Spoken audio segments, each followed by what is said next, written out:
Saudaraku seiman, pendapatan haram akan merusak hati Anda, mendatangkan penyakit kronis, merusak rumah tangga, melahirkan generasi dari sperma Anda karena sumber haram yang akan menyusahkan Anda nanti. Berapa banyak orang kaya, rumahnya mewah, mobilnya mewah, kaya raya, semuanya yang bisa dipuji oleh manusia, tapi sumber haram. Ternyata lahir anak yang akhirnya jadi pembunuh bagi dia di saat anak itu sudah dewasa dan menyusahkannya. Juga teman-teman akan menyusahkan hati, menyusahkan hidup. Kalau Anda sampai hari ini masih merasakan gelisah, gundah, sebagaimana cukup banyak kalau ada di antara jemaah yang datang kepada kami di pengajian, bertanya, Ustaz, rumah tangga saya ribut, saya juga susah tidur, ada penyakit yang kronis yang saya tidak bisa sembuh, saya tidak pernah berhasil dalam sebuah usaha. Maka kira-kira apa pendapat Ustaz? Saya cuma mengatakan, coba muhasabah sumber pendapatan Anda. Sudah halal atau masih haram? Kalau masih haram, maka itu permasalahannya. Dan tidak ada subhanallah yang bisa mendatangkan kegundahan dan kegelisahan melebihi harta haram itu sendiri. Lebih parah daripada itu, yang keempat adalah akan mendatangkan azab yang sangat pedih pada hari kiamat. Allah subhanahu wa ta'ala menyebutkan misal masalah riba dalam surah Al-Baqarah ayat 275. A'udzu billahi minasyaitonir rajim.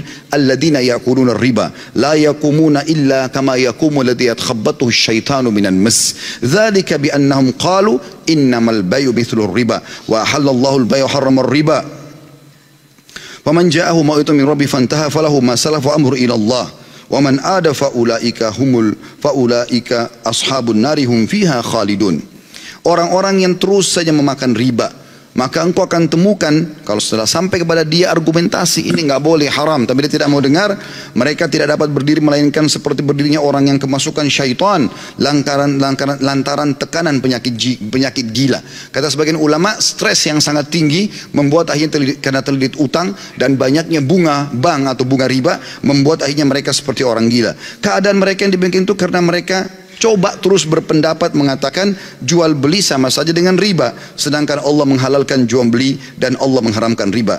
Orang-orang yang telah sampai kepadanya larangan dari Rabbnya lalu langsung berhenti dari mengambil riba, maka baginya apa yang telah diambilnya terdahulu. Artinya dia pernah cicil rumah, cicil mobil dan dari uang haram atau dari transaksi riba, dia belum tahu hukum jadi halal. Tapi kalau sudah tahu hukum tidak bisa.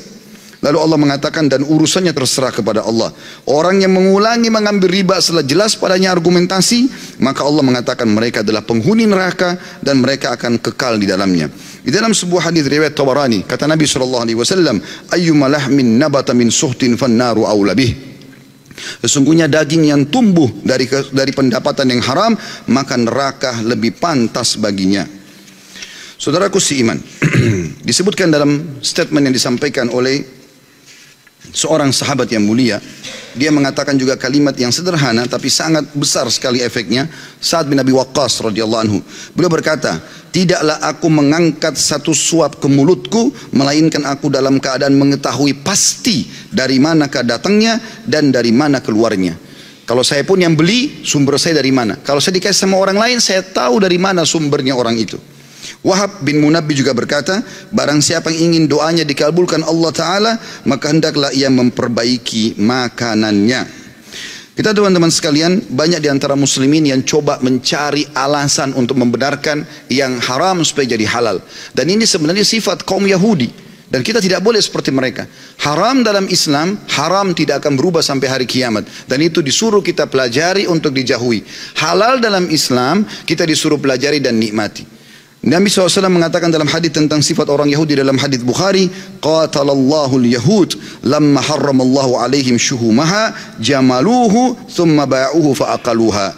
Semoga Allah membinasakan kaum Yahudi ketika Allah mengharamkan kepada mereka lemak bangkai. Bangkai haram, lemaknya pun ikut haram, tidak boleh karena dia sama bagian daripada daging itu.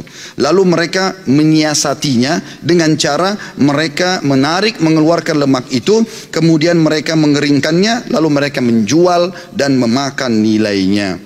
Saudaraku seiman, perbuatan-perbuatan seperti ini karena mereka lupa kalau Allah Subhanahu wa Ta'ala maha mengetahui, Allah maha melihat, dan Allah itu teman-teman selain daripada dia adalah Ghafurur Rahim, maha pengampun dan maha penyayang, jangan cuma berpegang pada satu ayat itu, tapi Allah juga Syadidul Iqab, amat berat siksaannya. Kita renungi sama-sama sebagai penutup, dan akan saya tutup dengan kisah yang sederhana nanti, adalah firman Allah Subhanahu wa Ta'ala dalam surah Al-Baqarah ayat 281. A'udzu billahi minasyaitonir rajim. Wattaqu yawman turja'una fihi ila Allah, thumma tuwaffa kullu nafsin ma kasabat wa hum la yudhlamun. Maka takutlah kalian semua, kata Allah, ketika kamu semua akan dikembalikan kepada Allah pada hari kiamat.